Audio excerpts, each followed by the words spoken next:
So,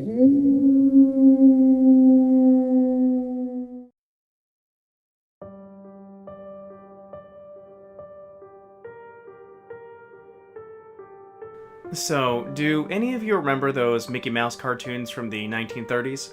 The ones that were just put on DVD a few years ago? Well, I hear there was one that was unreleased to even the most avid classic Disney fans. According to sources, it's nothing special. It's just a continuous loop, like Flintstones, of Mickey walking past 6 buildings that goes on for 2 or 3 minutes before fading out. Unlike the cutesy tunes put in, though, the song on this cartoon was not a song at all. Just a constant banging on a piano for 1.5 minutes before going to white noise for the remainder of the film. It wasn't the jolly old Mickey we've come to love either. Mickey wasn't dancing, not even smiling. Just kind of walking as if you or I were walking, with a normal facial expression. But for some reason, his head tilted side to side as he kept this dismal look. Up until a year or two ago, everyone believed that after cut to black, that was it. When Leonard Maltin was reviewing the cartoon to be put in the complete series, he decided it was too junk to be on the DVD, but wanted to have a digital copy due to the fact it was a creation of Walt.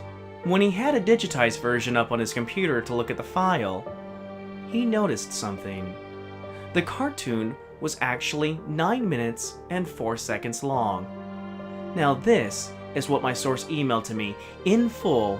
He is a personal assistant of one of the higher executives at Disney, and an acquaintance of Mr. Maltin himself. After cut to black, it stayed like that until the 6th minute, before going back to Mickey walking. The sound was different this time. It was a murmur.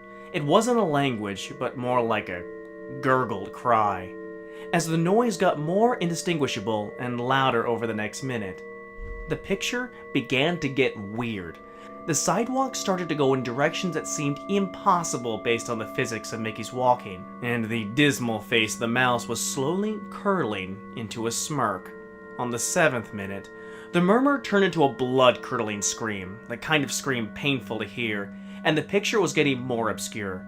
Colors were happening that shouldn't have been possible at that time, and Mickey's face began to fall apart. His eyes rolled on the bottom of his chin like 2 marbles in a fishbowl, and his curled smile was pointing upward on the left side of his face. The buildings became rubble, floating in midair, and the sidewalk was still impossibly navigating in warped directions, a few seeming inconceivable with what we, as humans, know about direction.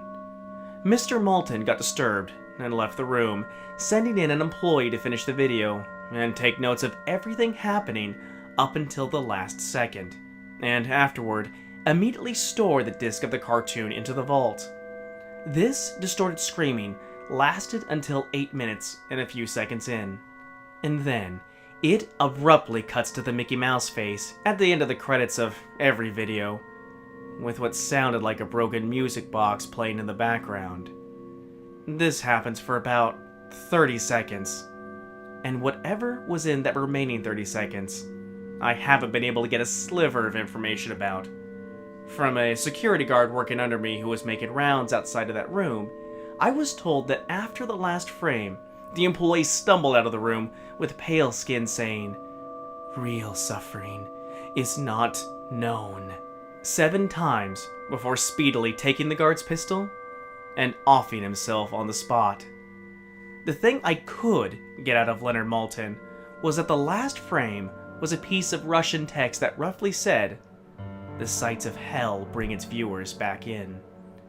As far as I know, no one else has seen it, but there have been dozens of attempts at getting the file on RapidShare by employees inside the studios, all of whom have been promptly terminated from their jobs. Whether it got online or not is up for debate, but if rumors serve me right, it's online somewhere under suicidemouse.avi. If you ever find a copy of the film, I want you to never view it, and to contact me by phone immediately, regardless of the time. When a Disney death is covered up as well as this, it means that this has to be something huge. Get back to me. Signed, TR.